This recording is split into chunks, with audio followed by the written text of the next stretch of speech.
श्रीगणेशाय नमः। ॐ श्री सरस्वत्यै नमः। ॐ श्रीगुरुभ्यो नमः। ॐ समस्तजनकल्याणे निरतं करुणामयं नमामि चिन्मयं देवं सद्गुरुं ब्रह्मविद्वरं सद्गुरुं ब्रह्मविद्वरम्।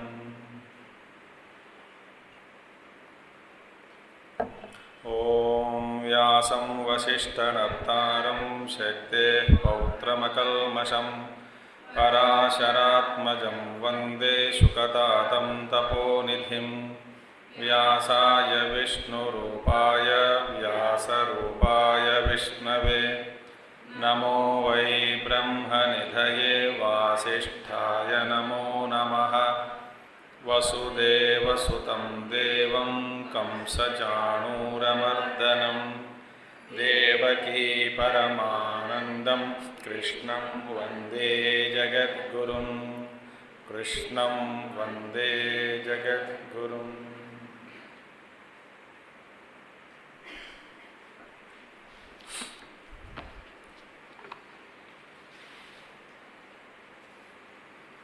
ध्यायतो विषयान् पुंसः सङ्गस्तेषूपजायते सङ्गात् सञ्जायते कामः कामात् क्रोधोऽभिजायते क्रोधात् भवति सम्मोहः सम्मोहात् स्मृतिविभ्रमः स्मृतिभ्रंशात् बुद्धिनाशः बुद्धिनाशात् प्रणश्यति।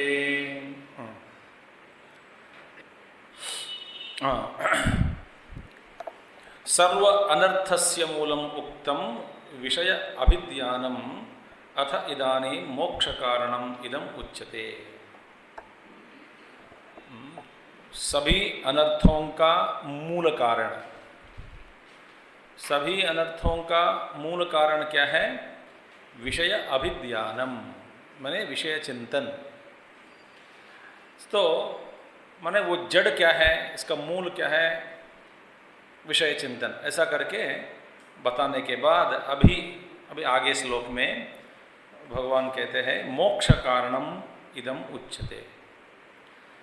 ठीक है, तो मनुष्य का पतन का प्रारंभ विषय चिंतन से होता है, ठीक है। अब फिर इसका उद्धार, मनुष्य का उद्धार, प्रयास, प्रयत्न, आगे बढ़ने की संकल्प, साधनोन्मुख होने के लिए सर्वप्रथम एक साधक जो अपने आप को मानता है, ऐसा करके उसके द्वारा क्या करना चाहिए। मैंने एक उदाहरण इससे पहले मैं आपको याद दिला रहा हूँ कि यूँ ऐसा कल्पना करे कि कुछ उदाहरण ऐसे बार बार आ जाते हैं, ये हमारे लिए ठीक है। जब इसका मैं तो यहाँ बैठने से आने से पहले कौन सा उदाहरण बोलूँ, कौन सा कहानी सुनाऊँ, ऐसा संकल्प करके नहीं आता हूँ। तो यहाँ आने के बाद एक प्रभु एक याद दिला देते हैं, तो आपको फिर बता देते हैं। इससे पहले हमने देखा कि यूँ ऐसा कल्पना करो कि इस तरह का कल्पना करो कि एक रोगी है और एक माने एक मरीज और एक वैद्य, ठीक है। और ये दोनों एक दूसरे के लिए ही सृष्टि की गई। माने इस वैद्य को दूसरा कोई मरीज नहीं मिलेगा, ठीक है, इलाज करने के लिए वैद्य को। और इस मरीज से कहा गया कि तुमको यह वैद्य के बिना इनके अलावा और कोई दूसरा वैद्य तुम्हारे पास नहीं आता। ये हो गए। तो वैद्य बोलेगा कि मैं डॉक्टर हूँ तो मुझे और एक पेशेंट दे दो, दूसरा मरीज दे दो। बोलते हैं ना, तुम्हारे जीवन में वैद्य के रूप में तुमको एक ही मरीज मिलेगा। वो कौन है? यही है। इसका रोग जो भी है तुमको इलाज करना ही पड़ेगा, दूसरा और कोई मरीज हम नहीं देंगे तुमको। ऐसा एक वैद्य से कहा गया। अच्छा, मरीज से भी कहा गया कि ये मरीज चाहे तुम कुछ भी करे, चिल्लाओ, चीत्कार करो, कुछ भी करो, मगर तुम्हारे लिए इस वैद्य के अलावा और कोई वैद्य नहीं मिलेगा। न मुझे इससे बेहतरीन वैद्य चाहिए, अच्छा वैद्य चाहिए, उत्कृष्ट वैद्य चाहिए, अच्छा वैद्य चाहिए। तो बताया जाता है उनसे कि देखो भैया, तुमको इनके अलावा और कोई नहीं मिलता, माने ये वैद्य के अलावा। यदि तुम अपना रोग से बचाना चाहते हो, इसका इलाज कराना चाहते हो, तो यही है वैद्य। बस इस वैद्य के द्वारा ही तुम करना, जो कुछ भी करना चाहते हो इनके द्वारा ही करवाना। और दूसरी पॉइंट यही बताया गया कि वैद्य से, ओ वैद्य तुम ऐसा खुशी कभी मत बनो कि एक कभी ना कहीं एक दिन मरीज मर जाएगा तो फिर मैं मुक्त हो जाऊंगा। उनसे बोला गया कि ये मरीज मरेगा नहीं, कभी भी नहीं मरेगा। अब देखो ये कंडीशन कैसा है, एक दूसरे के लिए बन गए।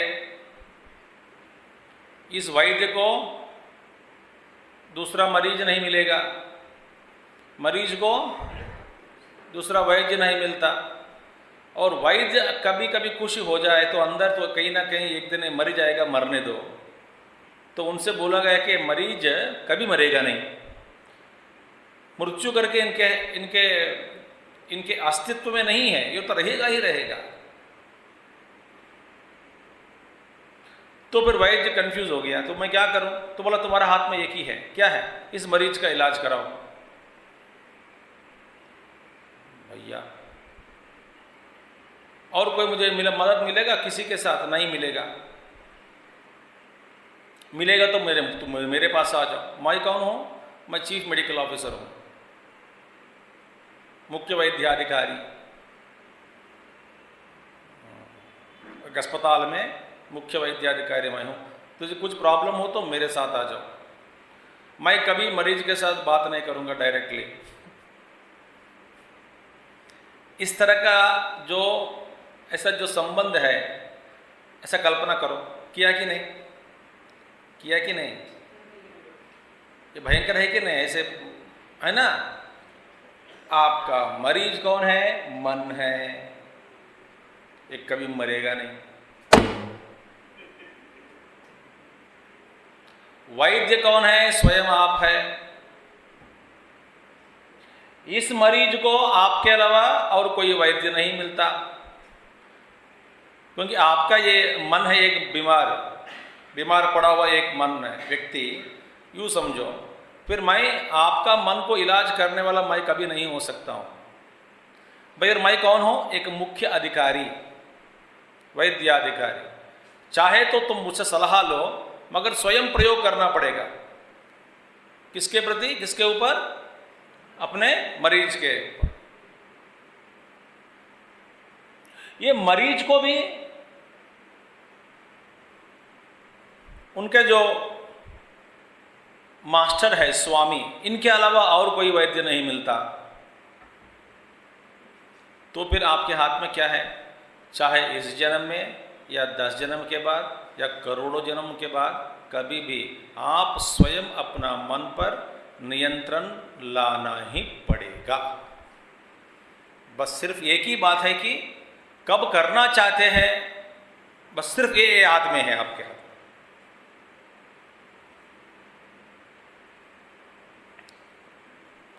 इसका समय भी बस जितना समय चाहे उतना ले लो, कोई जल्दीबाजी नहीं, आराम से करो। 2 करोड़ जन्म, 3 करोड़ जन्म, आपकी इच्छा।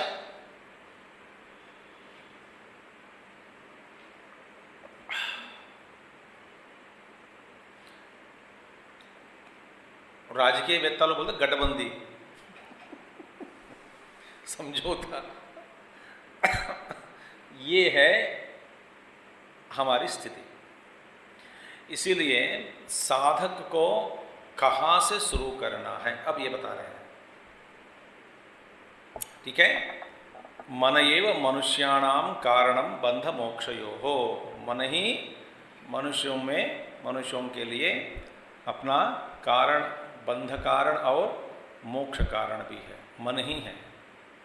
तो अभी मैंने हमारे जीवन में, हमारे अस्तित्व में, इन जन्म अनेक जन्म के परंपरा में ये अब नहीं है तो कल करना ही पड़ेगा, कल नहीं है तो अगला जन्म में करना ही पड़ेगा, इस जन्म में नहीं तो फिर अगला जन्म, कभी ना कभी हमको हमारा मन के ऊपर पूरा एकदम 100% नियंत्रण लाना ही पड़ेगा। समझ में आ गई बात? बस। और कोई आएगा, वो मन अपने आप कुछ हो जाएगा, कुछ मैजिक हो जाएगा, मैजिक के वजह से फिर एकदम परिवर्तित हो जाएंगे, हमारे परिवर्तन आ जाएंगे, हमें कुछ नहीं, ऐसे संकल्प मत करो, ऐसे कल्पना कभी मत करो। मेरा मन एक बड़ा बीमार है, रोगी है, इस रोग को फिर संभालने वाला मैं ही हूँ, आप नहीं हो सकता। और इस रोगी का क्या क्या प्रॉब्लम्स है, इसमें क्या समस्याएं हैं, किस तरह के रोगी है, ये मैं जानता हूँ, आप नहीं जानते। इसी तरह आपका मन का जो रोग है आप ही जाने।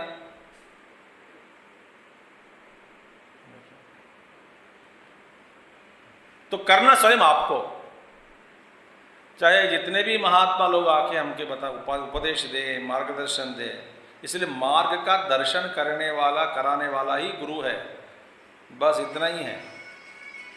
इससे ज़्यादा अपेक्षा मत रखो, पुरुषार्थ करो, पुरुषार्थ। तो फिर कहाँ से शुरू करना है भैया, बताते हैं। राग द्वेष युक्तैस्तो विषयानिन्द्रियैश्चरन् आत्मवश्यैर्विधेयात्मा प्रसादमधिगच्छति।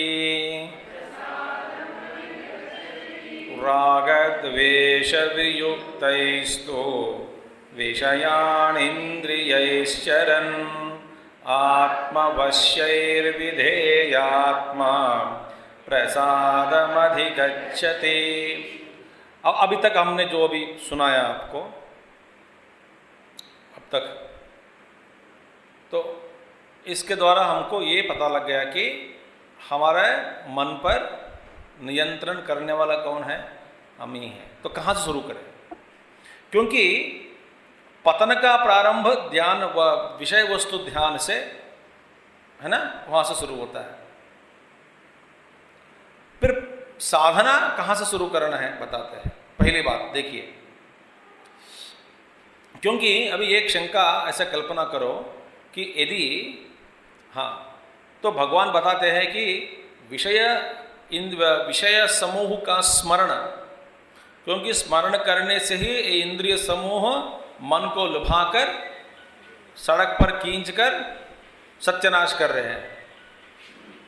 अच्छा, अभी इस पर अब देखिए, विषय समूह जो है, इंद्रिय समूह, तो इंद्रिय समूह का स्मरण करना ही यदि ये अनर्थ का कारण हो जाता है, माने इंद्रियों के द्वारा विषय का स्मरण करना ही ये अनर्थ का कारण है, तो फिर जीवन चलाने के लिए है ना, जिन जिन विषय वस्तुओं के साथ हमारा जीवन व्यवहार चलता है, चल सकती हैं जीवन जीविका, फिर उन विषयों के साथ ही जब हम संबंध रखते हैं तो भी फिर पतन का अवकाश है कि नहीं वहां पे। फिर जीवन का निर्वाह करना भी बड़ा मुश्किल हो जाता है।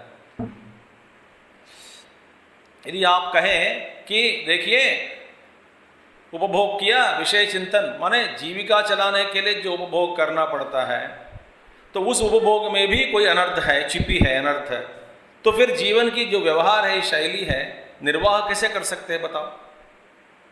आप एकदम डरा के रख दिया आपने, क्योंकि इंद्रियां विषय वस्तुओं के साथ संपर्क में लाकर है ना, तभी व्यवहार चलता है। कोई चीज़ नहीं देखना, फिर आंख थोड़े बंद कर सकता हूँ। सुनना नहीं तो कान बंद कर लिया, सूझना नहीं तो नाक बंद कर लिया, तो मर ही जाएगा, मर गया। माने इंद्रिय और विषय वस्तुओं के बीच में जो संबंध है उसका तो जारी रखना चाहिए,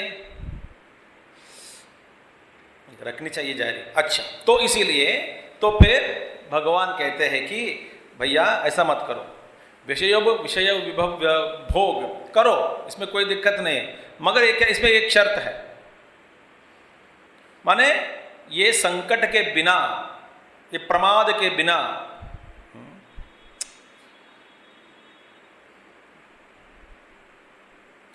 इंद्रियों को अपना अपना जो हर एक प्रत्येक इंद्रिय को अपना विषय वस्तु के साथ संबंध में लाने में इसमें कोई आपत्ति नहीं है।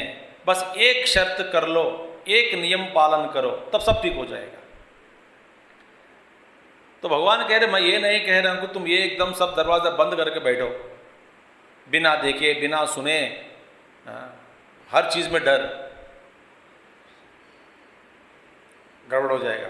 तो इसीलिए इसका शंका का जो समाधान इस श्लोक में बताया। डरो मत, मगर एक साधना करो, क्योंकि पतन का प्रारंभ कहाँ से हुआ? इंद्रियों से हुआ। परांचिकानि व्यतृणत स्वयंभू परांग पश्यति न अंतरात्मन, उपनिषद वाक्य। स्वयंभू सृष्टिकर्ता जब ये इंद्रियों को बनाया तो इंद्रिय समूह को इसका मुख जो है बाहर मोड़कर घुमाकर छोड़ दिया फिटिंग में।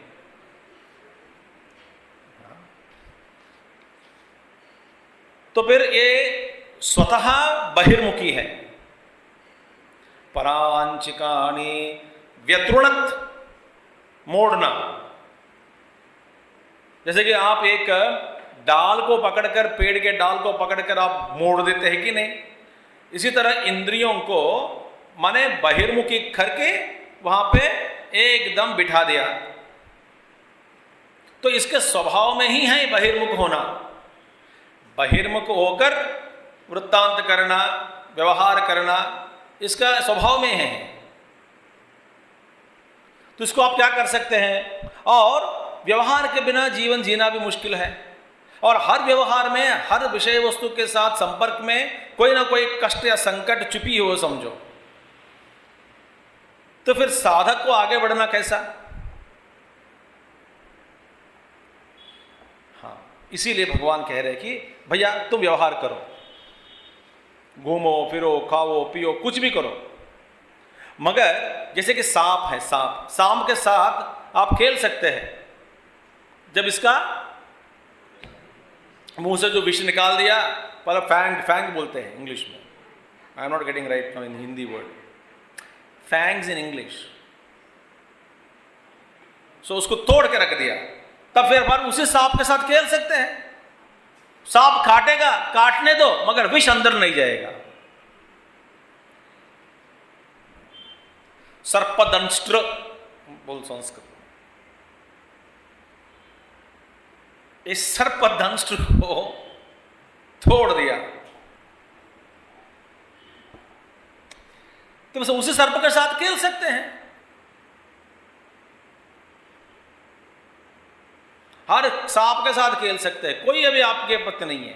तो इसी तरह जैसे दो है हर सांप में, इसी तरह राग और द्वेष देखिए हर इंद्रिय के ऊपर बैठे हैं। प्रत्येक इंद्रिय के ऊपर ये दो बैठे हैं। क्या है? राग या द्वेष। माने ये राग और द्वेष के बिना, ध्यान से सुनिए, इंद्रियों का अपने अपने विषय वस्तुओं के साथ संपर्क नहीं होता प्रायः, क्योंकि हर एक प्रत्येक इंद्रिय पर ये दो बैठे हैं। कौन है? राग और द्वेष।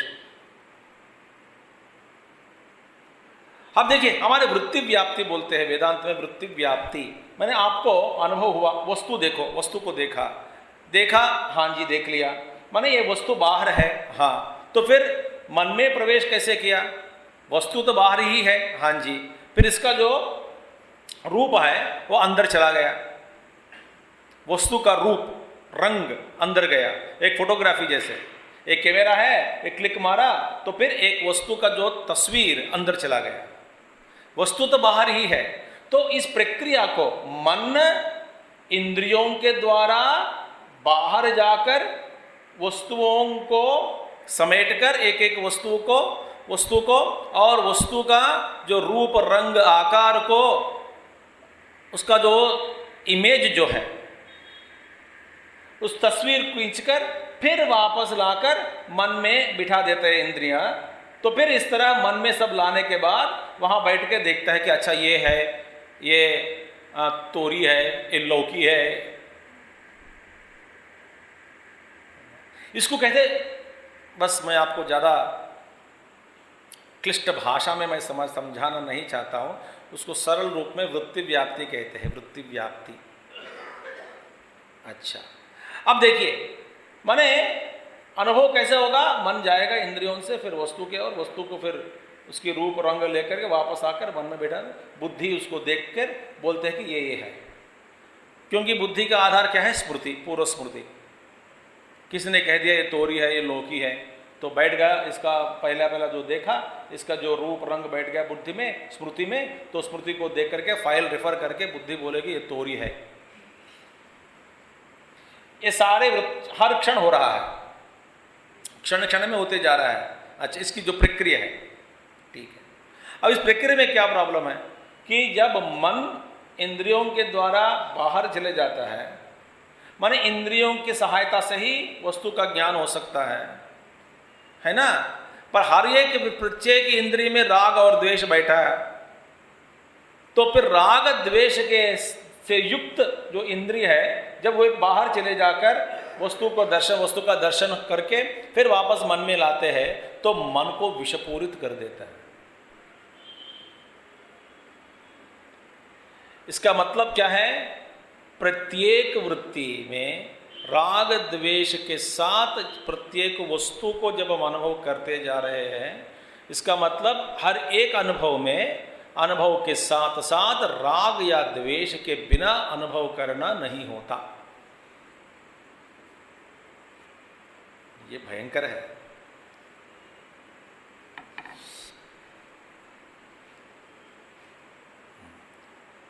तो इसीलिए यहां पे देखिए, अब मैं इसका मतलब क्या है, इंद्रियों की जो प्रवृत्ति है, जो प्रवृत्ति है, अच्छा, इसका पर मन में जो राग द्वेष बैठे हैं, तो मन के जो राग द्वेष, क्योंकि मन में ही है, वो इंद्रियों पर बैठ गए, फिर वापस चले जाते हैं बाहर घूमने।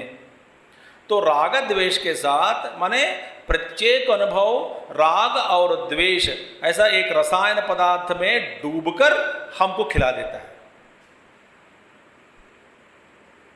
जैसे कि सूखा चावल आप सब्जी के साथ मिला दिया, फिर वो रस के हर बार जब खाते हैं ना, रोटी को या दाल में डुबाकर खाते हैं कि नहीं? आप खाते, ऐसे खाते हैं कि नहीं? तो हर अनुभव राग और द्वेष में डुबाकर हमको खिला देता है।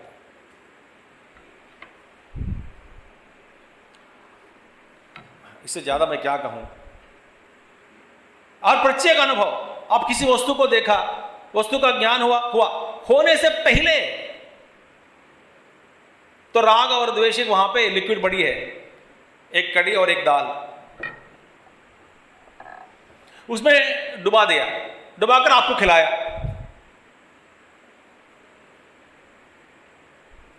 यही हो रहा है। तो इसलिए भगवान कहते हैं राग द्वेष वियुक्त ही। ऐसा करो कि कल्पना करो कि राग और द्वेष को हटा दिया हर एक इंद्रिय में, जैसे सांप के विष को निकाल दिया, तो फिर कोई आपत्ति नहीं है, कोई प्रॉब्लम नहीं है। तो राग द्वेष वियुक्त ही माने रागश्च द्वेषश्च राग द्वेषो, राग और द्वेष, ये दोनों राग और द्वेष, राग द्वेष तत्पुरस्सरः माने इन दोनों को लेकर के, तत्पुरस्सरः माने इन दोनों को लेकर ही, वो सामने इन दोनों के साथ साथ इन दोनों के बिना कोई भी इंद्रिय अपना विषय वस्तु का अनुभव नहीं करता।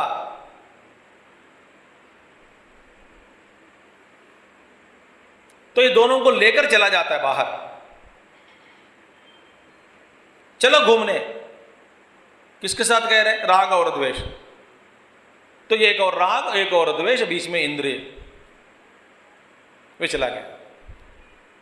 इसलिए तत्पुरस्सराहा ही इंद्रियाणाम प्रवृत्ति ही स्वाभाविकी, माने इंद्रियों की जो प्रवृत्ति है वो स्वाभाविकी प्रवृत्ति है। ये स्वभाव सिद्ध है कि हर इंद्रिया राग और द्वेष को लेकर ही बाहर निकलता है,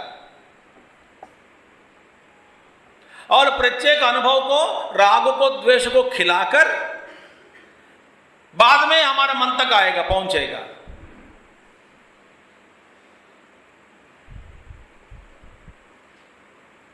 कठिन है, ये समझना कठिन है, इसको याद रखना कठिन है, इसको सावधानी से अनुभव करना भी कठिन है। क्योंकि हम अपने आप को भूलकर मन के साथ अभिनिवेश होने से हम ये भूल जाते हैं कि ये राग है, ये द्वेष है, ये राग का उदय हुआ, ये द्वेष का उदय हुआ, क्षण क्षण होते जा रहा है। हमारे व्यवहार असावधानी के साथ होने के कारण इसका अनुभव, इसका पहचान नहीं हो पा रहा है।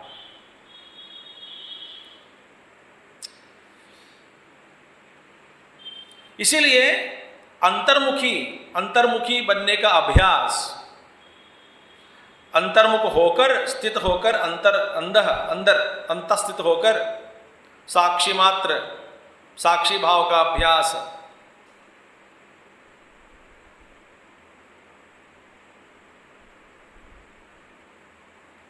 ये जरूरी है हमारे लिए। कभी कभी गिर जाते हैं, फिर अपने आप की निंदा कभी नहीं करना चाहिए साधक को। फिर उठो, फिर आगे बढ़ो। कभी गिर गया, फिर उठो, फिर आगे बढ़ो, फिर मन को समझाओ।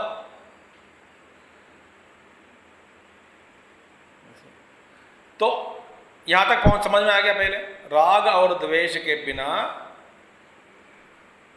कोई भी इंद्रिय अपना विषय वस्तु का अनुभव नहीं करता, क्योंकि ये राग और द्वेष एक दो आईना है।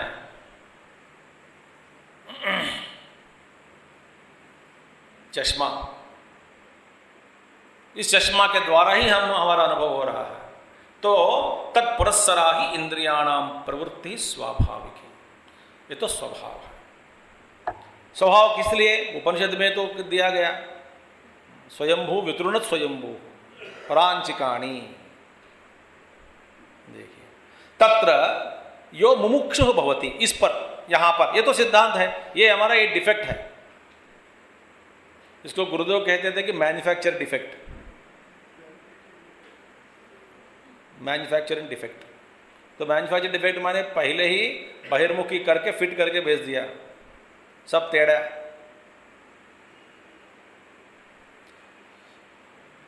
तत्र यो मुमुक्षु भवति, एक मुमुक्षु है, स ताभ्याम वियुक्तैः श्रोत्रादिभिः इंद्रियैः विषयान अवर्जनीयान चरन् उपलभमानः आत्मवश्यैः आत्मनो वश्यानि वशीभूतानि तैः आत्मवश्यैः विधेयात्मा इच्छातो विधेय आत्मा अंतःकरणं यस्य स अयं प्रसादम् अधिगच्छति, प्रसादः प्रसन्नता स्वास्थ्यम।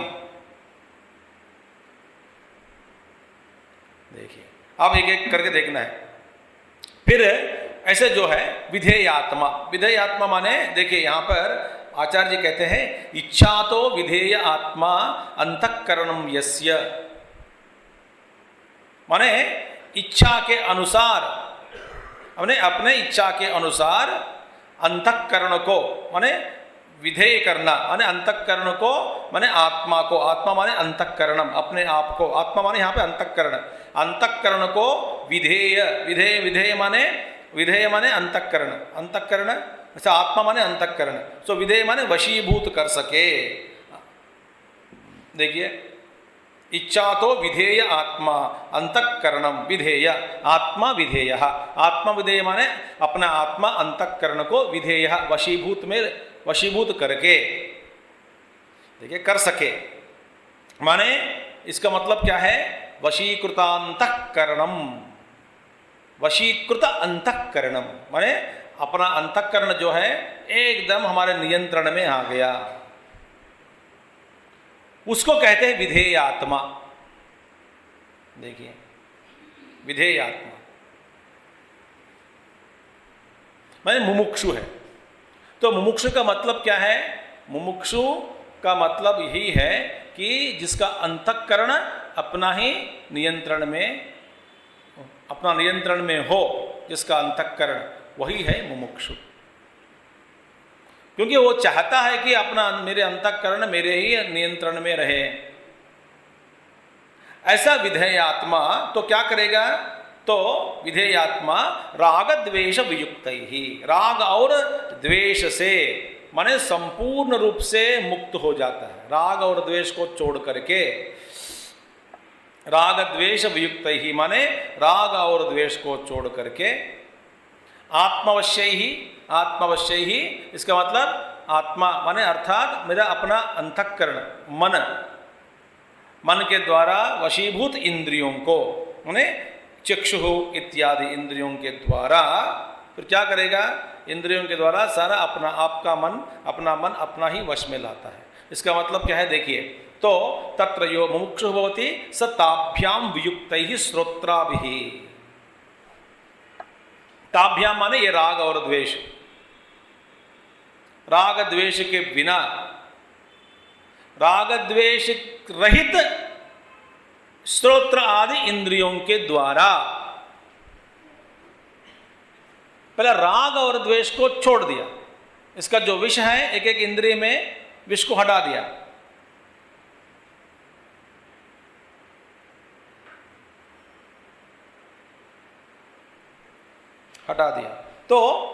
तो माने ताभ्याम वियुक्त ही श्रोत्रादि, ऐसे इंद्रियों के द्वारा राग और द्वेष को उतार दिया, फिर इंद्रियों को छोड़ दिया। जाओ, देख करके आओ, सुन करके आओ, स्पर्श करके आओ। राग द्वेष वियुक्त श्रोत्रादि इंद्रिय ही विषयान माने देखिए अवर्जनीयान। अब देखिए, अवर्जनीयान माने जीवन व्यवहार के लिए जो वर्जनीय नहीं है, माने जो विषय वस्तुओं को त्यागना नहीं होता। किस लिए नहीं होता? ये जीवन व्यवहार के लिए आवश्यक है, उसके अलावा। माने अवर्जनीयान माने जो जीवन व्यवहार के लिए, जीवन जीविका चलाने के लिए जो आवश्यक चीज है। देखिए, इस मुमुक्षु क्या करेगा? उन आवश्यक चीजों का ही भोग करता है। अनावश्यक चीजों की बात ही नहीं आया इधर।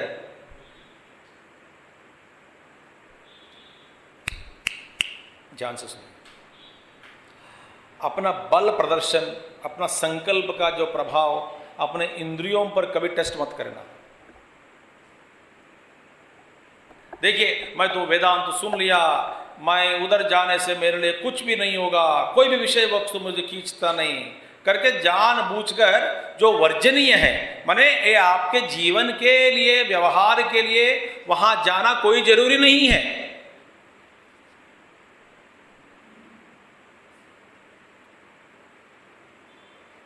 माने वह जरूरी नहीं है तो भैया जो आवश्यक चीज है, आवश्यक एक सीमा है, जिन वस्तुओं के साथ हमारा संबंध रहे बिना, बने बिना जीवन की जो शैली है, व्यवहार चल नहीं सकता, उसकी सीमा बना दो पहले। माने इन वस्तुओं के साथ, इन व्यक्तियों के साथ, इन ये चीज़ों के साथ मेरे व्यवहार चलता है, तो इनको छोड़ना नहीं होगा, पहले उसी को सीमा बना दो। और भगवान कहते हैं उसके अंदर चरण, उस ऐसा चरण माने भोगने, माने ऐसे वस्तुओं को भोगने से भोगने में राग और द्वेष वियुक्त होकर, राग द्वेष से वियुक्त होकर, राग और द्वेष को हटाकर भोगने से आपको कुछ कोई हानि नहीं होगी। और हम क्या करेंगे, जहाँ अनावश्यक चीज है, जो वर्जनीयम, वहां पे भी हमको इंद्रियों को लेके जाते हैं। माने अपना इंद्रियों का और नियंत्रण की जो रेखा है ना, उसको बढ़ाते जा रहा है कि नहीं?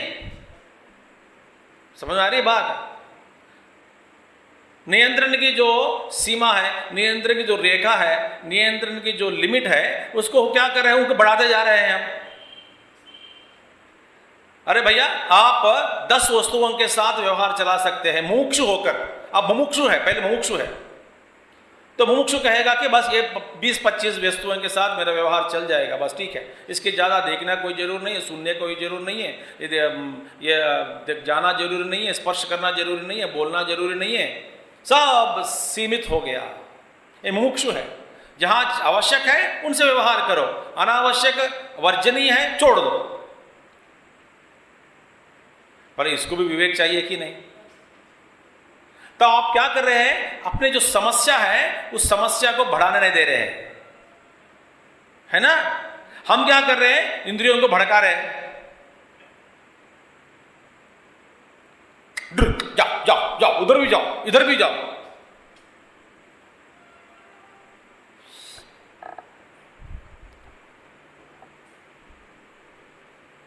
अब एक चीज को देख करके आप इतना अटैचमेंट हो जाता है, 10 चीजों को देख करके। पता नहीं आपको समझ में आया कि नहीं? पहला एक सीमा यहां पे बता रहे हैं भगवान आदि शंकराचार्य जी, आप यदि मुमुक्षु हो तो ऐसा कीजिए। क्या करना है, पहले आप लोगों की मेरे जीवन से व्यवहार के लिए क्या क्या चीज आवश्यक है, किन किन लोगों के साथ व्यवहार करना पड़ता है, ये आप जानते हैं कि नहीं जानते? तो वो सब क्या हो गया, वर्जनीय हो गया। वर्जनीय माने छोड़ने का, छोड़ने योग्य। अवर्जनीयान चरण, विषयान माने विषय वस्तुओं के बीच में विषय वस्तुओं को चरना, चरण माने उपलब्ध माने भोगना, स्वीकार करना। पर किस तरह के वस्तुओं को स्वीकार करना है? जो अवर्जनीयान, जो वर्जनीयान माने छोड़ना, छोड़ सकते हैं, अवर्जनीय माने छोड़ नहीं सकते। ऐसे वस्तुओं के बीच में व्यवहार करते समय भी ये राग और द्वेष वियुक्त होकर तुम व्यवहार करते, तब अंतःकरण में शांति कभी ना कभी मिलने का संभावना है।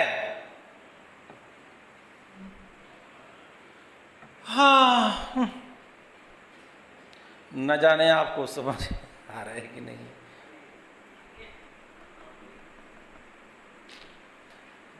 मैं बार बार दोहरा रहा हूं, तो ये रिपीट करते जा रहा हूं, ये कि इतना अच्छी बात। विषयान इंद्रिय विषय माने विषयान इंद्रिय विषयान चरण माने इंद्रिया जब विषय वस्तुओं को भोगने पर।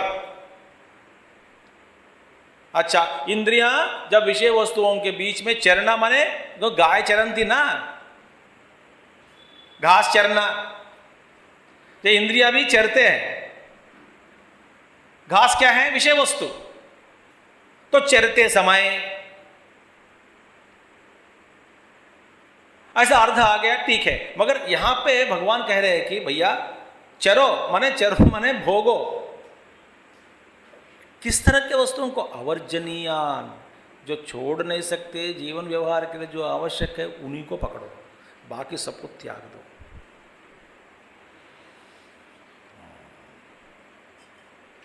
किसी के व्यवहार में घुसना नहीं चाहिए।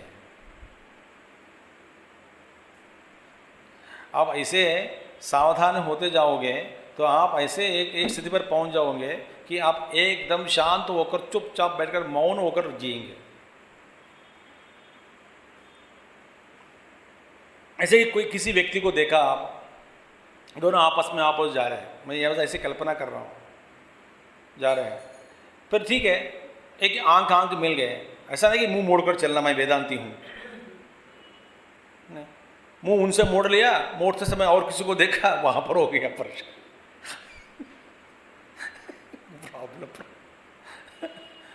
यहाँ पर अमृत को देखा, ये नया अमृत है, बढ़िया है, फ्रेश माल, ये ले लेते हैं, इनसे मूड लिया, अमृत को देखा। देखिए मिले ना, अच्छा हंसिए हंसिए, मगर आप, मैं बता रहा हूँ आपको, बस आप इसको आप तारीफ करेंगे कि नहीं उदाहरण को, पर हर बारी ये जरूरी है क्या आप कहाँ से आ रहे हो ये पूछना।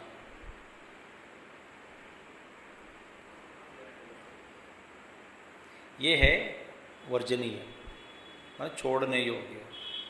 अवर्जनीय क्या है, कम से कम हंसी, ठीक है, कुशल प्रश्न पूछ सकते हैं, सब ठीक है ना, बस। तो वर्जनीय क्या है, कहां से आ रहे हो, पैदल क्यों आ रहे हो, बस यहीं से आ रहे, यहीं से माने कहां से, नहीं मेट्रो स्टेशन से, अच्छा आजकल मेट्रो में आने लग गए हो, मैं कभी नहीं चढ़ा, बकवास बात है, सब बकवास है। ये है वर्जनीय। तो अवर्जनीयान विषयान चरण उपलभमान, कैसे, आत्मवश्य ही, आत्मनो वश्यानि वशीभूतानि तैहि आत्मवश्य ही।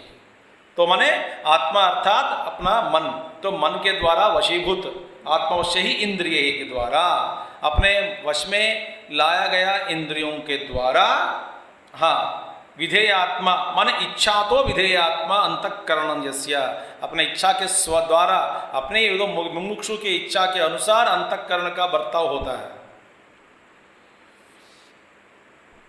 तो इच्छा तो विधेयात्मा अंतःकरणम यस्य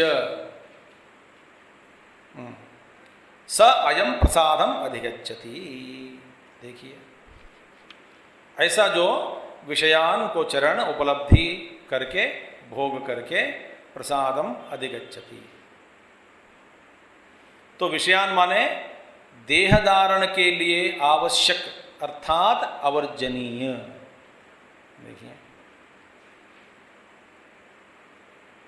आत्मनो वश्यान वशीभूतानि तैहि आत्मवश्य ही विधेयात्मा, इच्छा तो विधेयात्मा अंतःकरणम यस्य स अयम प्रसादम अधिगच्छति। देखिए ऐसे जो व्यक्ति प्रसाद को प्राप्त कर लेता है। तो अब देखिए राग और द्वेष इंद्रिय के साथ जो बैठा है, उसके बिना विषयान, कौन सा विषयान, अवर्जनीयान विषयान, विषयान माने विषय वस्तुओं को भोगने पर, किस तरह के विषय वस्तु को, अवर्जनीयान विषयान भोगने से, राग द्वेष वियुक्त विषयान इंद्रियश्चरण आत्मवश्य ही विधेयात्मा, अपना वश में लाया गया जो अंतःकरण सब है, प्रसादम अधिगच्छति। प्रसाद माने प्रसन्नता, स्वास्थ्यम, प्रसाद माने स्वास्थ्य, माने चित्त के स्वास्थ्य, माने अत्यंत निर्मलता, चित्त के स्वास्थ्य माने अत्यंत निर्मलता, माने परमात्मा साक्षात्कार की योग्यता रूप स्वच्छता। तो परमात्मा का की साक्षात्कार के लिए जो योग्यता रूप स्वच्छता जो चाहिए, निर्मलता जो चाहिए मन में, उसकी प्राप्ति।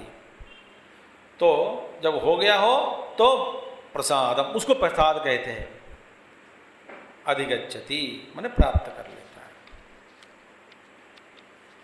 प्रसाद माने, प्रसाद बुद्धि माने ये प्रसाद नहीं, खाने का प्रसाद है। प्रसाद माने शांत अंतःकरण, शांत चित्त, जिस चित्त में व्याकोच या संकोच नहीं होता,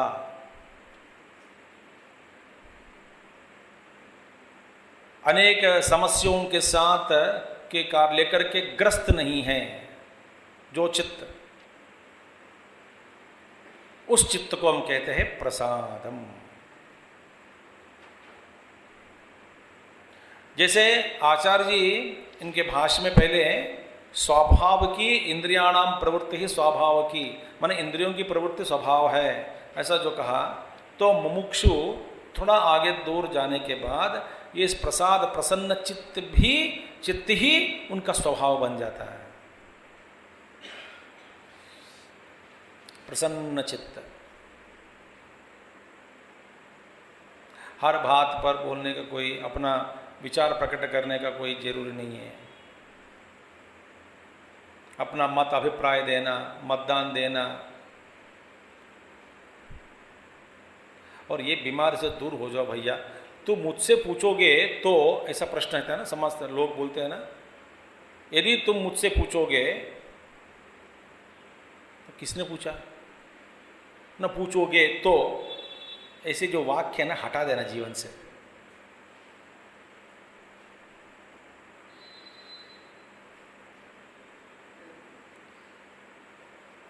शांत।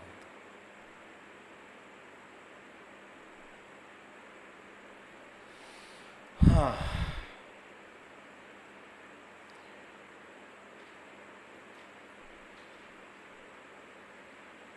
बच्चे खेलने के लिए पूछते हैं कि स्वामी जी मुझसे पूछो, पूछो ना, ये पूछो जब मैं जवाब दूंगा। ठीक है, बच्चों के साथ। बड़े भी आके पूछो, क्या पूछना है? ठीक है, आप नहीं पूछते तो मेरा अभिप्राय सुनो। बेकार से।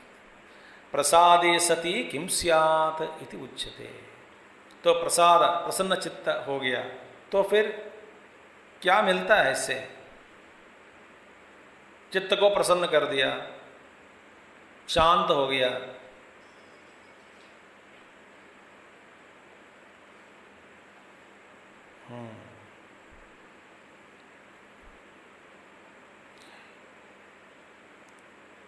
भगवान जी का जो भाष्य है वो तो प्रसन्न गंभीर कहते हैं। प्रसन्न गंभीर, प्रसन्न गंभीर माने गंभीरता भी है, प्रसन्नता भी है। जैसे कि समुद्र के बीच चले गए आप अंदर, बिना लहरें, बिना कोई गति व्यवहार, पानी तो एकदम शांत, अंदर समुद्र के अंदर भीतर वो तो शांत है मगर गंभीर भी है। ये है महात्माओं का लक्षण, प्रसन्न गंभीर। इनका जो भाष्य है, महात्मा लोग कहते हैं कि प्रसन्न गंभीर। भगवान रमण महर्षि बोलते कुछ नहीं थे मगर उस प्रसन्नता के साथ जब रहते हैं मौन में, उस मौन में भी गंभीरता है। वास्तव में मौन में ही गंभीरता है, बकवास करने में नहीं है। तो प्रसन्न प्रसादे सती किम स्यात् इति उच्यते। प्रसादे सर्वदुःखानां हानिरस्योपजायते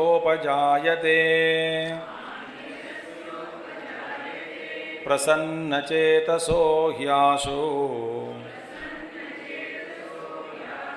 बुद्धिपर्यवतिष्ठते।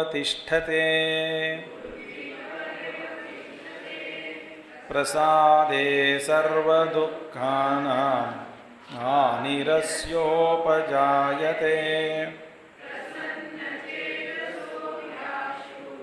बुद्धिपर्यवतिष्ठते।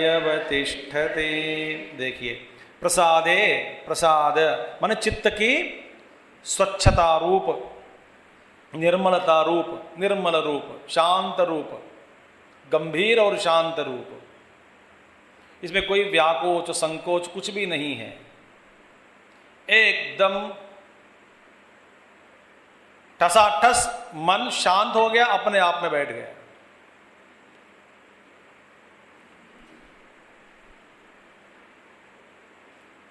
आगे देखेंगे भगवान का उदाहरण। तो प्रसादे, इस तरह का जो चित्त की स्वच्छ रूप प्रसाद होने से सर्व दुखानाम माने आध्यात्मिकादीनाम, आध्यात्मिक दुख, अधिदैविक दुख, अधिभौतिक दुख। अरे भैया, ये सृष्टि का स्वरूप ही है, कभी अशांत, कभी शांत, कभी ये, कभी वो। अधर्म भी है, धर्म भी है। ये सृष्टि का स्वभाव ही है, प्रकृति का स्वभाव ही है। अस्त व्यस्त होकर यहाँ पर दर्शन दे रहा है सारी प्रकृति हमको, तो स्वभाव ही है। तो आध्यात्मिक दुख भी हो, आधिभौतिक दुख, या आध्यात्मिक दुख, अधिभौतिक, अधिदैविक दुख, ये आप दुख है करके ऐसा मत लेबल मत डालो। मैंने आपको कुछ साल पहले, कुछ समय पहले मैं आपको एक कहानी सुनाया, फिर सुनाओ, सुना दीजिए, क्या करना है। आप वैसे आजकल जोक बहुत कम बोलते हैं बीच बीच में। एक पहाड़ के राज्य में मैंने सुना है एक कहानी। एक बुजुर्ग आदमी रहा करते थे, वो शांत चित्त थे, ज्ञानी थे, बुजुर्ग आदमी। तो ज़ेन स्टोरीज मैंने पढ़ा बहुत साल पहले। तो उनका एक ही पोता, मैंने बेटा भी नहीं है, बहू भी नहीं है, कोई भी नहीं है, रिश्तेदार और कोई नहीं है। तो ये उनका जो पोता था वो पोता के साथ रहते थे। बस व्यवहार जीवन जीविका चलाने के लिए इनके पास एक घोड़ा, तो उस घोड़ा जो सवारी माने कुछ सामान क्या सवारी में घुमाकर कुछ पैसा कमाकर उसी पैसा में कुछ घोड़ा को खिलाना पड़ता है, पोता को भी देखना पड़ता है, तो खुद को भी खुद खाना है। तो इस तरह से जीवन चल रही है उनकी, बढ़िया है, सब शांत है। तो एक दिन ऐसा हुआ कि ये जो घोड़ा है, पहाड़ है, सारे पहाड़ी राज्य हैं, तो पहाड़ों में सो अपना जो घर के जो बांध के रखा घोड़ा को, तो अपने वो बंधन को तोड़कर बाहर निकलकर चला गया, गायब हो गया। तो गांव के सभी लोग आके, पहाड़ी वाले सब लोग इधर उधर वाले मिलके कि बोले कहाँ कितना कष्ट हुआ, कितना दुख है आपको इस उम्र में, बस एक ही है घोड़ा आपके पास चलाने के लिए, वो भी चला गया, फिर बेचारा कैसे है, कैसे पालन है, क्या करो, क्या दुख है, क्या कष्ट है। उन्हें कहा कि ये दुख है, एक कष्ट है करके आप कैसे बता रहे हो, बताओ। बोले ये तो घोड़ा चला गया, तो ये कष्ट है, ये दुख है, आप ये ऐसे कह सकते हैं कैसे? नहीं, घोड़ा चला गया तो दुख है कि नहीं, कैसा दुख हो सकता है ये करके पूछा। वो तो सेठिया गया, सेठिया होकर भी 20 साल हो गया, 80 साल का था वो बूढ़ा, पागल है, तो ऐसे बोलेगा। छोड़कर सब गांव वाले बाहर गए, चले गए, तो छोड़ दो इनको, 2-3 दिन के बाद पता लगेगा इनको, जब खाना नहीं मिलता तब उतर के आएगा अपने वेदांत के ऊपर से, स्टोर पर बैठा आ गया नीचे। 3-4 दिन के बाद वो गाड़ो वापस आ गया, और आते समय छोटे छोटे दोस्तों को बना के 4-5 घोड़े ना, छोटे छोटे होते हैं ना, स्टैलियन बोलते हैं उसको, लेकर के 3-4 आ गए, खड़ा हो गया। मैं आऊँ, अंदर आऊँ, मैं बच्चों को लेकर आया हूँ, ये अनाथ बच्चे हैं, तो उनको लेकर के आया हूँ। तो महात्मा बोला ठीक है, तुम अकेला गए हो, तो 4 कहाँ से लेके आए हैं? बस जंगल में दोस्त बनाया, तो आ जाओ, फिर आ जाओ, अंदर आ जाओ, वेलकम। तो 4 एकदम इनकी संपत्ति बढ़ गई, 1 से 4 हो गए, तो 3 छोटे हैं तो ठीक, वो बढ़ जाएगा। तो सारे फिर गांव वाले फैल गए, वार्ता तो सब आ गए कि हाँ यार, क्या सुख है, क्या लक है आपके जीवन में, भाग्य ही भाग्य है। उन्होंने कहा कि ये भाग्य है, ये एक गुड है, ये अच्छा है करके आप कैसे कह सकते हैं? भैया पहला घोड़ा चला गया, तभी भी ऐसे पूछा, तो अब मान कर चला गया, चलो अब तो मानो, भगवान ने भेजा हथीम, मान तो मानो। बोले ये कैसे कह सकता हूं मैं ये दुख है, ये सुख है, मैं कुछ भी नहीं कहूँगा। तो कन्फर्म्ड केस ऑफ पागलता, ऐसा सोचकर वे सब वापस चला गया। फिर ये होता है ना, एक छोटा घोड़ा जो बड़ा वहाँ पे उनके साथ खेलते खेलते बैठकर घूमने के लिए प्रयास कर रहा था, गिर गया तो पैर टूटा, तो फिर पैर पट्टी बांधी, फिर सब लोग उसको सुला दिया ला करके, फिर गांव वाले इकट्ठे हो गए। गांव में ऐसे होते हैं ना, कुछ भी कुछ हो जाता है सब लोग इकट्ठे हो जाते हैं। तो इकट्ठे हो गए और बोले कि क्या कष्ट है, क्या कष्ट है, एक ही पोता है, वो भी बीमार पड़ गया, न जाने अभी पैर वो ठीक होगा कि नहीं, फिर बाद में कैसे संभालेगा ये वो, फिर आप खुद को स्वयं को देखना है, इनको भी देखना पड़ेगा, खाना बनाना है, खिलाना है, क्या कष्ट है, क्या कष्ट, और ये क्या कष्ट है, हाउ कैन यू से इट इज़ अ कष्ट, एक कष्ट है करके आप कैसे कह सकते हो, ये वैसा, ये इसको ना ये अभिधेय करना, नामकरण करना छोड़ दो। बोला कि ये पागल है, वापस चला गया। फिर तो उसी राजा जो है उन राजा के ऊपर बगल वाला राजा युद्ध प्रकट किया। तो उस युद्ध में इस राजा ने बोला कि सारे उम्र वाले माने 12-13 वाले सब लोग बच्चे जितने भी हैं युद्ध में आके शामिल होना चाहिए करके एक ऐसा आज्ञा जारी किया। तो गांव में जितने भी बच्चे हैं युवा लोग सब लोग चले गए इनके अलावा, और सब गए, सब मर गए युद्ध में, और सब रो रहे हैं। रोते रोते इनके पास फिर आया कि देखे कैसे हुआ हमारे साथ, हमारे बच्चे सब हो गया, ये पैर टूटा हुआ इसलिए नहीं गया, ये बच गया, क्या भाग्य है, क्या भाग्य। फिर वही बोला कि ये क्या भाग्य है, आप कैसे कह सकते हो। तो सब लोग अभी हाथ जोड़कर प्रणाम किया, साष्टांग प्रणाम दंडवत करके, प्रभो ये आपका ज्ञान क्या है, क्या समझाना चाहते हैं, हमको समझ में नहीं आ रहा है बिल्कुल, आप तो जरा बताइए। तो उन्होंने कहा कि सब लोगों का बेवकूफ़ी यही है जीवन में कि हर अनुभव को ये नामकरण करना चाहते हैं कि ये अच्छा है, ये बुरा है, ये भाग्य है, ये दुर्भाग्य है, वो सौभाग्य है, ये होना चाहिए, ऐसा नहीं होना चाहिए था करके हमारे पास देखो अनंत लेबल रखे हैं, एक एक नामकरण करके ये हर अनुभव को नामकरण पेस्ट कर देते हैं। भैया अब ऐसा करना छोड़ दो, जैसा अनुभव आया आने दो, जैसा जाना है जाने दो। तब मन शांत हो गया प्रसन्न चित्त होकर, इसको कहते हैं प्रसन्न चित्त। देखिए तो आध्यात्मिक आदि भी दुखानाम, आध्यात्मिक सर्व दुखानाम आध्यात्मिक आदीनाम हानि विनाशः अस्य यतेः उपजायते। उस यति के लिए बस अज्ञान जनित आध्यात्मिक दुख, आदि भौतिक संकट, आदि दैविक सब संकट से, संकट होगा, कुछ ना कुछ होता रहेगा प्रकृति में, प्रकृति का स्वभाव ही है, तो चलने दो, परिवर्तनशीलम इदम जगत सर्वम। इसको ये कैसा, ये कैसा, ये कैसा, इसको ऐसा भयंकर है ना, बड़ा प्रयास करके उसको मोड़ना चाहते हैं। ये मोड़ना, बदलना, दुनिया को बदलना, ये सब छोड़ दो।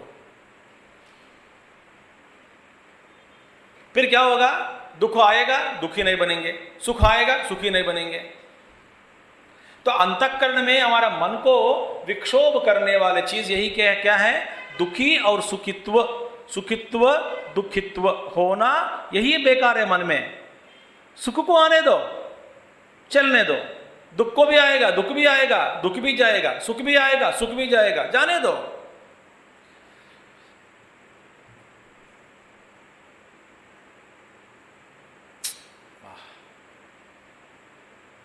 आध्यात्मिक हानि विनाशः, माने प्रसाद के साथ जब मन में आत्मा से, अपने ही स्वरूप से जो आनंद उठाने लग गया, तो फिर बाहरी दुनिया में चाहे कुछ भी हो जाए, हम देखिए जैसे व्यवहार करना है हम व्यवहार करते हैं, जैसे धर्म के अनुसार बातचीत करनी है तो करेंगे, धर्म के अनुसार कुछ करना है तो करेंगे, देश की सेवा करेंगे, सबको समझाएंगे। मगर ये सब करते समय और करने से भी, मगर हमारे अंतःकरण में किसी भी प्रकार का, किसी भी तरह का कोई विक्षोभ नहीं होना चाहिए। ये कैसे होगा, जब मन अपने आप में बैठ गया तभी होता है।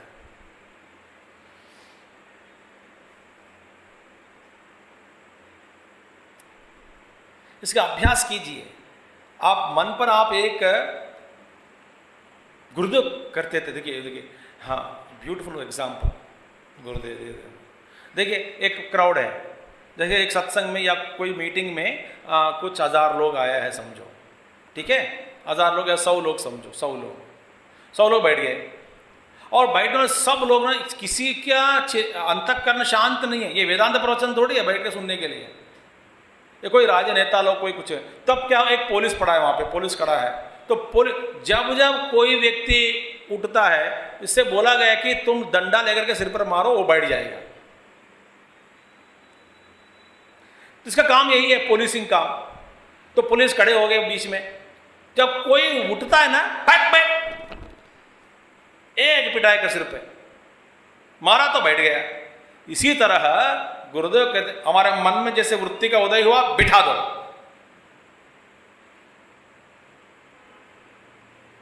दबाना नहीं, सप्रेशन नहीं होता ये, चढ़े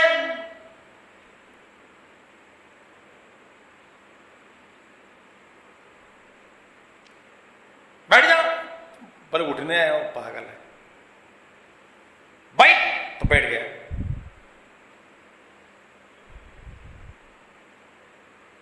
तो बैठे बैठे आप अखबार पढ़ रहे हैं, समझो ऐसे ही, पर अचानक देखो, वर्जनीयान अवर्जनीयान नहीं है। भूख लग रही है, कुछ चाय का समय हो, चाय पीनी है या बिस्किट खाना है, तो कुछ खिलाना है, खाना है, वो तो ठीक है। मगर बैठे बैठे बिना कारण आपके अंतःकरण में कोई एक इच्छा का उदय हुआ हो, एक विचार आया, चलो बगल वाली आंटी से मिलके आएंगे।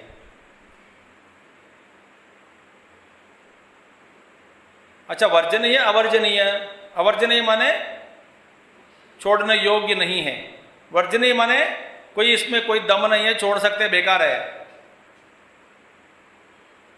तो वर्जनीय है तो दबा दो, बस आंटी के मिलना, बगल वाले आंटी के मिलके क्या करोगे, गप्पे मारेगे।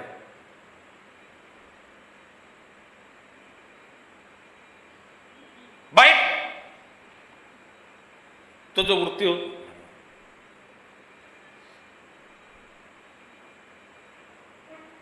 ये करना है, माने सावधानी से रहना है, माने 24 घंटे आप मन के ऊपर निगाह।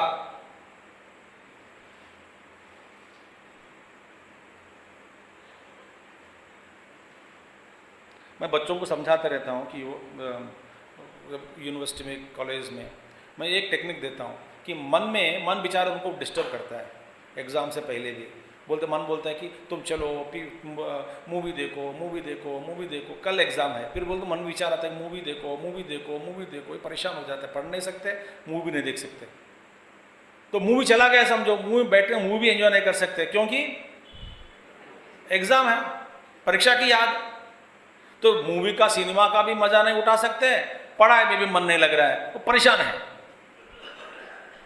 मैं बोलता हूं कि भैया ऐसा जब मन बोलता है तुमसे कि मूवी देख लो, तुम एक बार मन से हटकर मन से बात करो, एक बार मन में हटकर अंदर ही जो एक सिंपल प्रक्रिया है, टेक्निक है। क्या टेक्निक है? बस देखिए, अंदर हट जाओ मन से और मन को देखो कि मन से बोलो कि बेटा हाँ, तुमको मूवी देखना चाहता है क्या? हाँ, मूवी देखने में कोई प्रॉब्लम नहीं है, देख सकते हैं, ठीक है। हाँ, अब कौन सा मूवी देखना चाहते हो, ऐसा पूछो, थोड़ा एंटरटेन करो मन को। मन बोला कि वो पिक्चर देखेंगे, ठीक है, देखिए मुझे नहीं देखना चाहिए अभी, मेरे हिसाब से तुमको देखना चाहता है, तुम देखना चाहते हो ना, हाँ तुम जाके आ जाओ, मैं इधर बैठ के पढ़ता रहूँगा।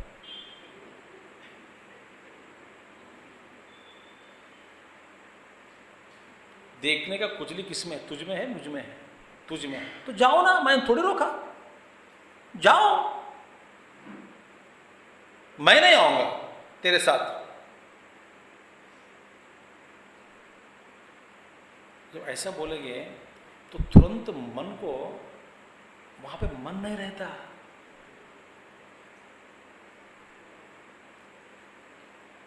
ये न जाने क्या होता, सब दूर चला जाता है, क्योंकि आपके बिना मन का अस्तित्व नहीं है।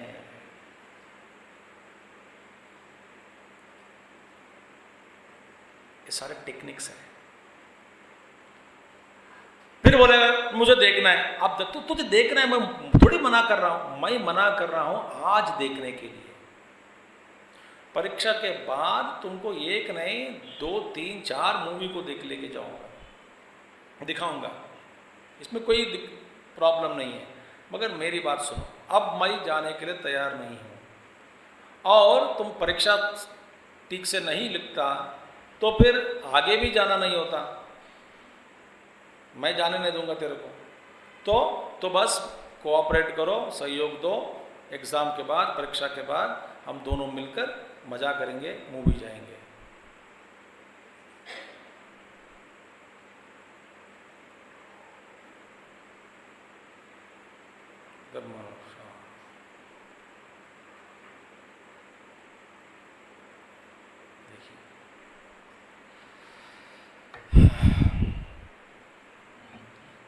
तो एक एक वृत्ति जब शांत, अभ्यास कीजिए। तो किम प्रसन्न चेतसः किंच प्रसन्न चेतसः स्वस्थ अंतःकरणस्य। प्रसन्न चेत माने स्वस्थ अंतःकरणस्य, माने अंतःकरण की का स्वास्थ्य।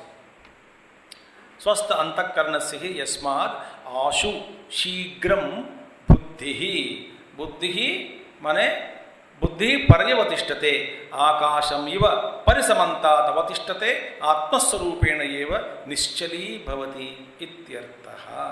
माने प्रसन्न चेतसः बुद्धि, माने प्रसन्न चित्त व्यक्ति की जो बुद्धि है, प्रसन्न चित्तसः बुद्धि, माने प्रसन्न चित्त की जो व्यक्ति की जो बुद्धि है ना, उस व्यक्ति की बुद्धि तो क्या होगा, माने अंतःकरण, बुद्धि माने स्वस्थ अंतःकरणस्य, माने व्यक्ति की बुद्धि माने अंतःकरण में स्वस्थ, खुद का अंतःकरण में एकदम स्वस्थ अंतःकरणस्य आशु शीघ्रम अवतिष्ठते। बस अवतिष्ठते माने रहती है। कैसे? आकाशमिव, जैसे आकाश जितना निर्मल है, शांत है,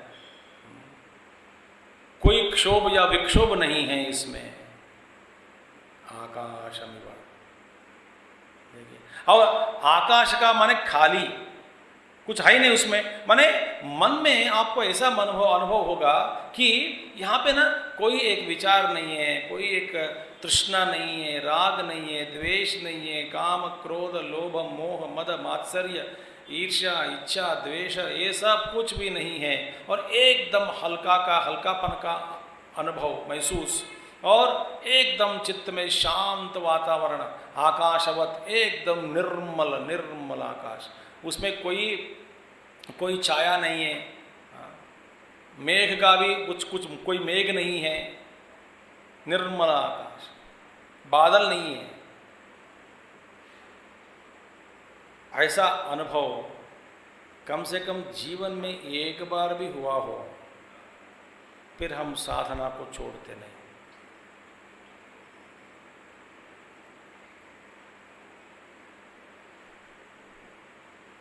शांत,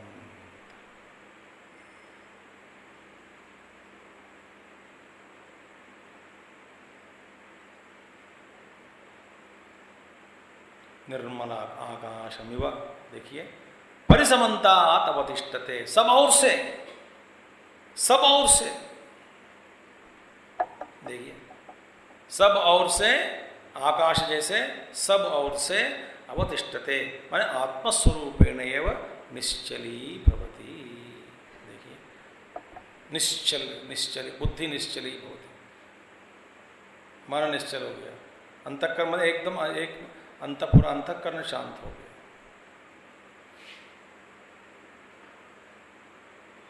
और आत्मस्थ हो जाता है। माने असंभावना, विपरीत भावना, ऐसे जो विघ्न है, ये सारे विघ्न हट जाते हैं मन से, कोई विघ्न नहीं है, कोई प्रतिबंधक नहीं है। और आत्मस्वरूप में अवस्थान करती है, माने वो धारा जो बहती है,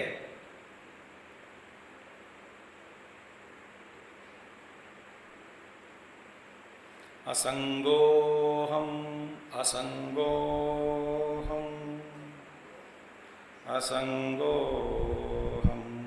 पुनः पुनः सच्चिदानंद सच्चिदानंद रूपोऽहम् अहमेवाहमव्ययः।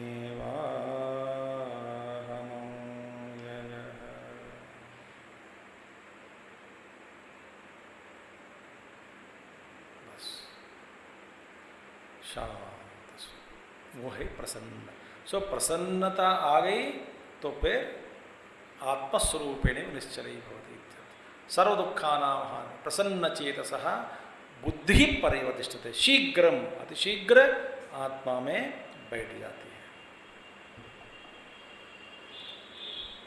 एवं प्रसन्न चेतसः अवस्थित बुद्धेः, माने प्रसन्न चित्त का अवस्थित बुद्धि के द्वारा कृतकृत्यता, और उस बुद्धि के द्वारा कृतकृत्यता जिसको मिलती है, और उस कृतकृत्य के द्वारा तस्मात् राग द्वेष वियुक्त ही इंद्रिय ही, माने इसका मतलब क्या है, देयरफॉर इसीलिए राग द्वेष वियुक्त ही इंद्रिय ही, हर एक इंद्रिय में राग द्वेष को हटाकर राग द्वेष वियुक्त होकर इस दुनिया को देखने का अभ्यास कीजिए।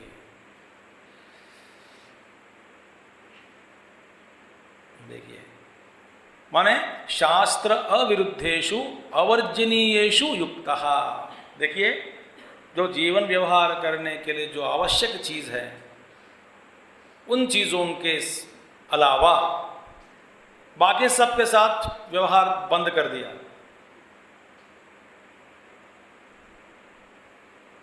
पर ये मत पूछना मुझे कि ऐसा करने से फिर व्यवहार के बिना कैसे चलता है, तो बता तो दिया। जो आवश्यक है उसके साथ व्यवहार करो।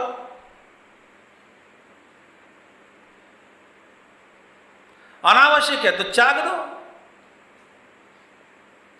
फिर यह प्रश्न नहीं पूछना, आप वेदांती लोग ऐसे बोलते रहते हैं, छोड़ दो छोड़ दो छोड़ दो। भगवान शंकराचार्य जी क्या है, आचार्य भाष्य देख लीजिए एक बार। तो राग द्वेष को छोड़कर हर इंद्रिय से शास्त्र अविरुद्धेषु अवर्जिनेषु युक्तः समाचरेत, सम्यक आचरेत। आचार व्यवहार करे, इंद्रियों से व्यवहार करे, दुनिया में घूमे फिरे, भोग करे। किसका भोग? अवर्जनीयेषु, जो आवश्यक चीज है जीवन व्यवहार के लिए, जैसे अन्नपान आदि, मातृसेवा, पितृसेवा, गुरु सेवा, संघ सेवा, आध्यात्मिक साधना, सत्संग करना, सेवा करना, इन सब चीजों के लिए जितना व्यवहार चाहिए उतना व्यवहार करो।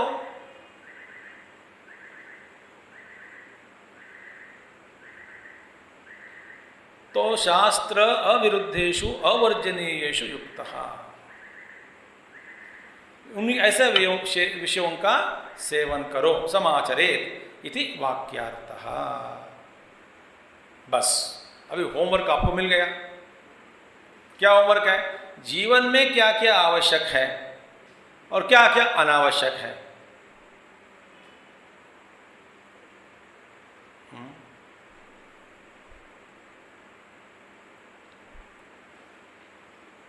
अत्यंत आवश्यक चीज को ही ग्रहण करें, और इतना भी अनावश्यक चीज को ग्रहण न करें। न्यूनतम से भी आपको लगता है कि इसके बिना जीवन चल सकता है तो छोड़ दो। और छोड़ने में कोई कष्ट नहीं है मुमुक्षु को। यदि आप छोड़ते समय कष्ट का अनुभव आपको हो रहा हो, इसका मतलब आप मुमुक्षु नहीं है और आप में अभी भी राग द्वेष बैठे। जिसका राग भी नहीं है, द्वेष भी नहीं है, उस व्यक्ति को कोई भी विषय वस्तु को त्यागना बड़ा आसान से त्याग देता है। वो ना इसमें राग है ना द्वेष है। तो आप जिस वस्तु को अनावश्यक चीज, अनावश्यक जान लिया, हाँ जान लिया, ये अनावश्यक है, हाँ जी, तो छोड़ दो। मैं छोड़ नहीं सकता हूं, मतलब राग आ गया। तो यही प्रमाण है।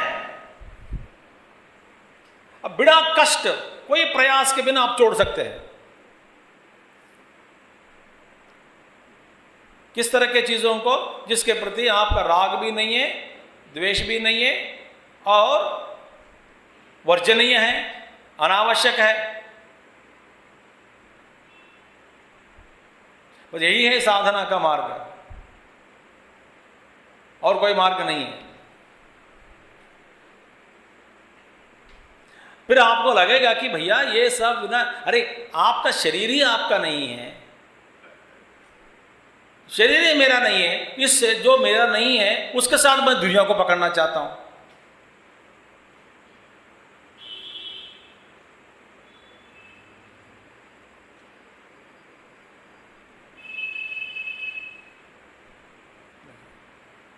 वाक्यार्थ का यही अर्थ है बस। सा यम प्रसन्नता स्तूयते, इस प्रसन्नता को स्तुति कर रहे हैं। नास्ति बुद्धिरयुक्तस्य न चायुक्तस्य भावना न चाभावयतः शान्तिः अशान्तस्य कुतः सुखम्। नास्ति बुद्धिरयुक्तस्य न चायुक्तस्य भावना न चाभावयत् अशान्तस्य कुतः सुखम्। ठीक है, अब देखिए, प्रसन्नता स्तूयते माने प्रसन्नता की स्तुति की जाती है, इसकी स्तुति। अब बताए, देखिए पहला बात सुनिए, यहां पे चार चीज बताएं तो ठीक है, धीरे धीरे देखेंगे। पहला अयुक्त पुरुष, अयुक्त पुरुष को माने बुद्धिहीन पुरुष। अयुक्त माने जो युक्त नहीं है।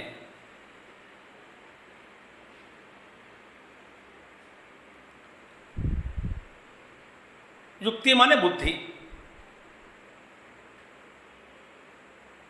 तो अयुक्त, ध्यान से सुनिए, इंपॉर्टेंट है ये।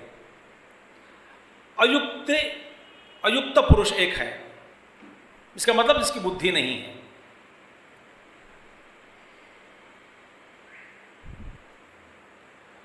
तो उस बुद्धि को, उस माने अयुक्त पुरुष हो तो आपकी बुद्धि नहीं है, तो बुद्धि न रहने के कारण भावना भी नहीं रहती। माने बुद्धि, अयुक्त पुरुष को बुद्धि नहीं होती। अयुक्त माने जो चंचल स्वभाव वाला,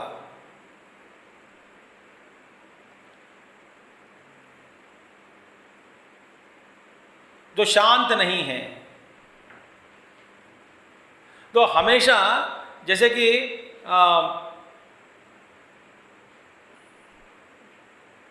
जब चावल पकते समय ना, पका नहीं पूरा, पकते समय तो पानी देखो उबलता रहे, देखिए कुत कुत कुत कुत कुत कुत कुत कुत कुत कुत करके, ऐसा अंतःकरण है हम सबका। खोलना ना, पानी खोलते समय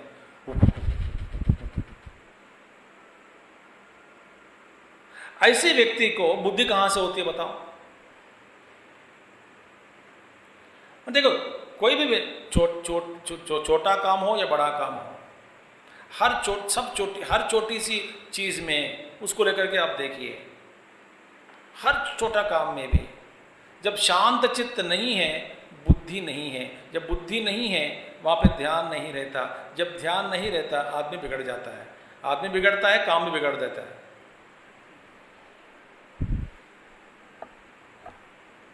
मैं आपको आज 10 मिनट ज़्यादा ले रहा हूँ।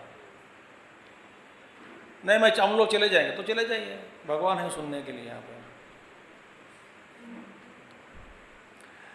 तो छोटे सी काम में भी यदि देखिए, उस समय आप अयुक्त हो गया हो, एक क्षण के लिए अयुक्त हो गया समझो, माने कोई किसी कारण कुछ याद आ गया, कोई है तो विक्षोभ हो गया अंतःकरण, शांतता, जो शांत चित्त को खोया, शांतपूर्ण वातावरण को खोया, अयुक्त हो गया। तो जब अयुक्त हो गया माने मन चंचल हो गया, तो उसमें आपकी विवेक शक्ति नहीं रहती है कि नहीं, नहीं रहती ना। तो चंचल, जब मन चंचल हो गया, अंतःकरण विक्षोभ में पड़ गया, व्याकुल हो गया, अशांत चित्त हो गया पूरा अंतःकरण, तो उसमें बुद्धि की विवेकता जो भी है, बुद्धि अपनी विवेक शक्ति को खो जाती है। आप कोई अब विवेक पूर्ण व्यवहार नहीं कर सकते। कोई मन में कोई शंका है, कोई व्यथा है, तो आप चाय बना नहीं सकते, काफ़ी नहीं बना सकते ठीक से। अब ध्यान कहीं है आपकी, कोई हॉस्पिटल में भर्ती हो गया हो, किसी का मौत का जो वार्ता आपने सुन लिया तो जाना है, आपका चिंतक अंतःकरण चित्त पूरा विक्षोभ हो गया, उस समय की चाय बना रहे हो, खाना बना रहे हो या कुछ काम कर रहे हो, तो ध्यान नहीं लगता ना।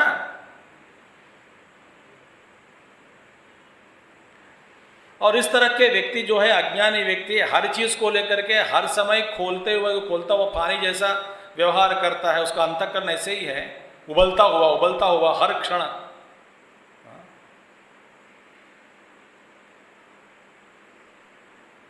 इस तरह के आदमी को, माने अयुक्त पुरुष को बुद्धि नहीं होती। कहीं बुद्धि माने जरा ध्यान से सुनिए, बुद्धि यदि आपको इस्तेमाल करना चाहते हैं तो जब मन शांत है, अंतःकरण शांत है, तभी बुद्धि देख सकती है कि नहीं।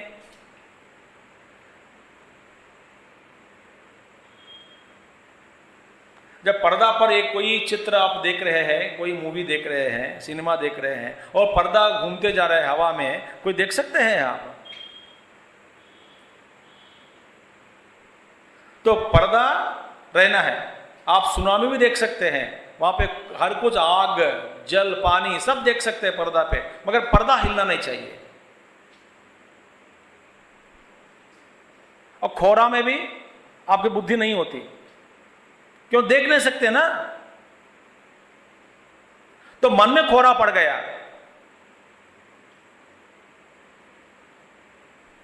तो मन में जब खोरा पड़ जाता है ना, ऐसे व्यक्ति को कहा जाता है अयुक्त पुरुष।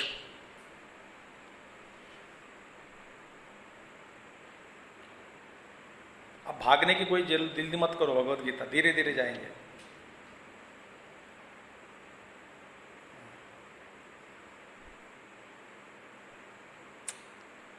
तो मन में खोरा पड़ गया तो बुद्धि काम नहीं होती करती। तो इसलिए भगवान कहते हैं अयुक्त पुरुष को, देखिए, नास्ति बुद्धि ही अयुक्तस्य, बुद्धि नहीं होती।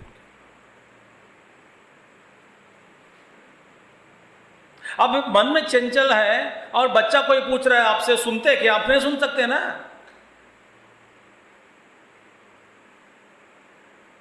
और बच्चा कुछ ने पूछा कि मम्मी मुझे 1000 रुपीज चाहिए, बोले हाँ हाँ ले लो। बुद्धि नहीं है वहां पे, ऐसे ही बोल दिया ले लो करके, और वो लेके चला गया 1000 रुपया। बाद में पूछा कि मम्मी आप ही तो बोला ले जाने के लिए, मैंने कब कहा?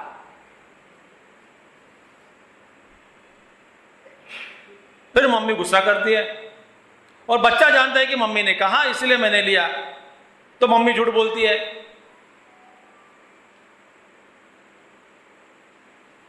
इसलिए मम्मी के ऊपर ये मन में भी रख दिया कि मम्मी झूठ बोलती है, एक दिन सुबह कह दिया फिर बाद में नहीं है, इसलिए इनके प्रति जो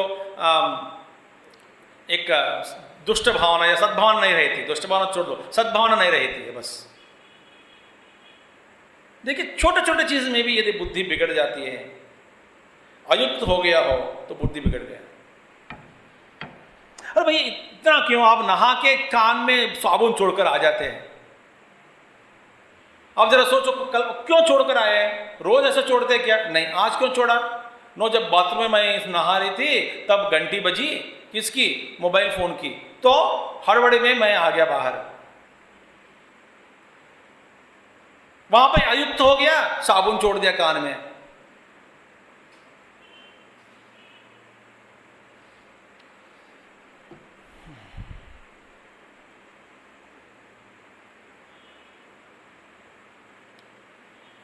यही है साधना। तो सावधानी का नाम ही साधना। तो अयुक्त पुरुष को बुद्धि नहीं होती, बुद्धिहीन पुरुष को न भावना। माने भावना माने आचार्य जी कहते हैं, आगे हम देखेंगे, बड़ी अच्छे उनका ये वाक्य है। आप देखते हैं, न अस्ति न विद्यते न भवति इत्यर्थः। क्या नहीं अस्ति? बुद्धि ही। इनकी बुद्धि नहीं होती। बुद्धि माने आत्मस्वरूप विषया। आत्मस्वरूप माने आत्मस्वरूप के विषय में बुद्धि, माने श्रवण मनन आदि से उत्पन्न जो बुद्धि है, ऐसी बुद्धि नहीं होती। जिस बुद्धि का विषय ही आत्मा हो,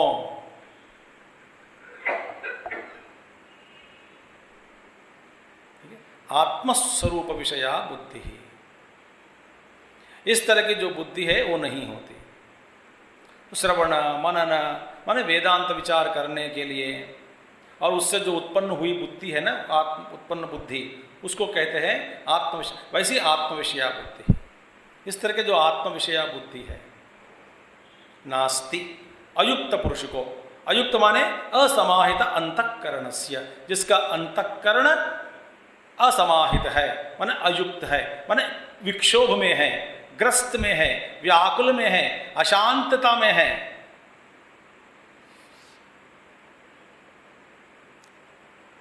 खोलता हुआ पानी जैसे उबल रहा है,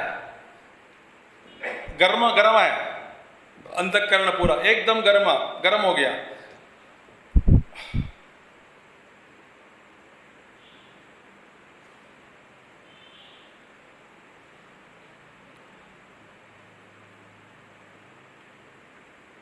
असमाहित अंतःकरणस्य माने अयुक्त पुरुष को न बुद्धि अस्ति।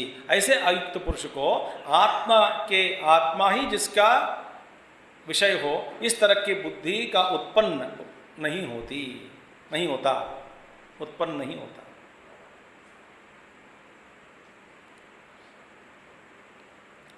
देखिए, आत्मा के बुद्धि को आत्मा पर लगाना, माने इसकी स्थिति देखो, कौन सा ऐसा बुद्धि होनी चाहिए। देखिए, एकदम पूरा ध्यानस्थ होकर, एकाग्र चित्त,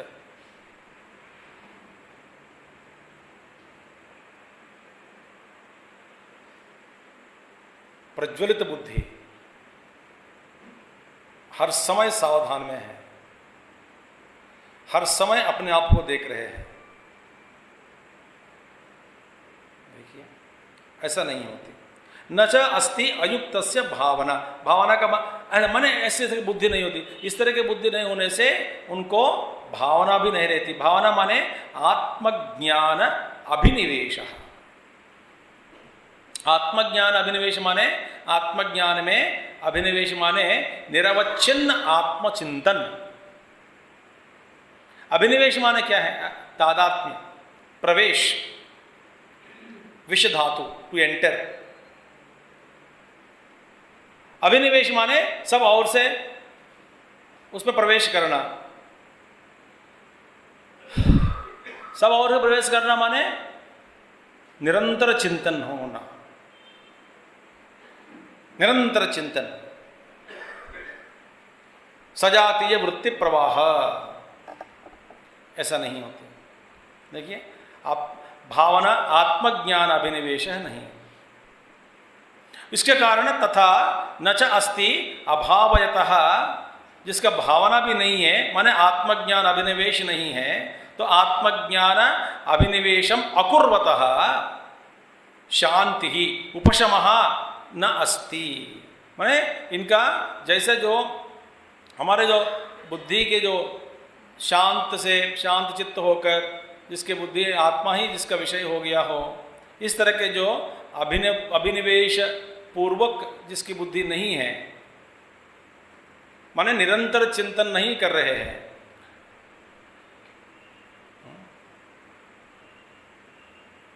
इस तरह के बुद्धि में भगवान कहते हैं श्री कृष्ण आत्मज्ञान अभिनिवेशम अकुर्वतः।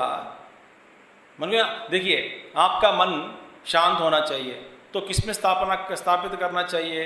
जो शांत है उसमें स्थापना कर दो।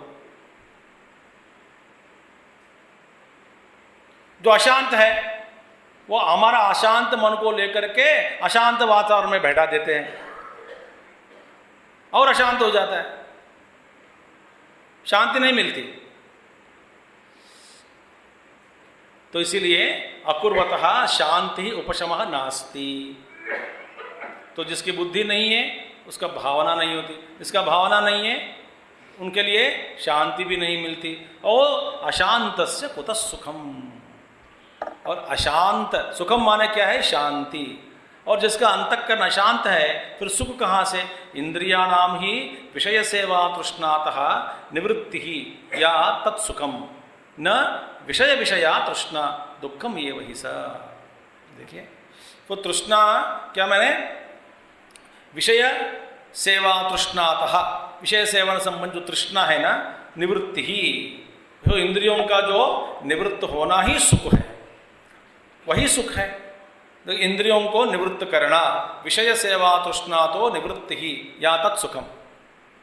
इंद्रिय बार बार जा रहे हैं विषय सेवन के लिए, उन विषय सेवनों से हमारे इंद्रिय निवृत्त हो गया, तब उसी को कहते हैं सुख। भोग्य वस्तु मिल गया, भोग लिया तो सुख है, ये सुख नहीं है। जिसके अंतःकरण में इच्छा ही नहीं है वही सुख है।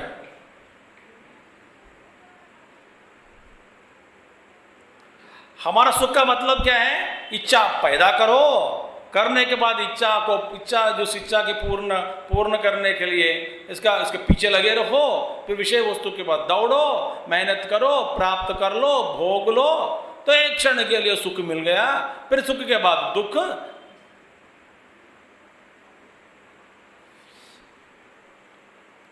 एकदम शांत।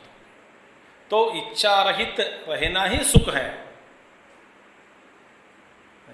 तो अशांतस्य या तत्सुखम, वो ही सुख है। न विषय विषया तृष्णा, न विषय संबंध तृष्णा है, ये कदापि सुख नहीं है, कभी भी सुख नहीं होता। तृष्णा को ययाति का कहानी आप जानते हैं ना, तो दुख में हिसा, वे तो दुख ही है, सुख नहीं है। तो इसीलिए न तृष्णायाम सत्याम सुखस्य गंधमात्रम अभी उपपद्यते इत्यर्थः, कि तृष्णा के रहित हुए तो सुख की गंध मात्र भी नहीं मिलती। देखिए मैंने तृष्णा के बिना सुख की तो गंध भी नहीं मिलती। देखिए आचार्य क्या कह रहे हैं, न तृष्णायाम सत्याम सती सत्याम, तृष्णायाम सत्याम, अन्य प्रकार के तृष्णाएं वो रहने पर सुखस्य गंधमात्रमपि न उपपद्यते इत्यर्थः। सुख का गंध मात्र भी हमको नहीं मिलता। सुख छोड़ दो, सुख का गंध भी नहीं मिलता है। एकदम नाक ब्लॉक हो गया और बुखार है और ये सब गर्दन पूरा फूल गया, तो डॉक्टर बोला कि खाना नहीं खाना चाहिए। उस समय आपको किसी ने बोला कि तो कोई बात नहीं, कम से कम पार्टी में आ जाओ, स्वाद तो ले सकते हैं, और स्वाद लेने के नाक भी बंद हो गया बेचारा, वो कैसे कर सकते? तो इसी तरह है, सुख का गंध भी नहीं मिलता है, सुख का गंध। तो इसीलिए तो क्या करना चाहिए? अयुक्तस्य कस्मात् बुद्धि न अस्ति इति उच्यते। फिर अयुक्त पुरुष को किस लिए इनकी बुद्धि नहीं रहती, क्या होता है तब? ये हम अगले महीने। ओम पूर्णमदः पूर्णमिदं पूर्णात् पूर्णमुदच्यते पूर्णस्य पूर्णमादाय पूर्णमेवावशिष्यते। ओम शांति शांति शांति। हरि ओम श्री गुरुभ्यो नमः। हरि ओम सद्गुरुनाथ महाराज की जय।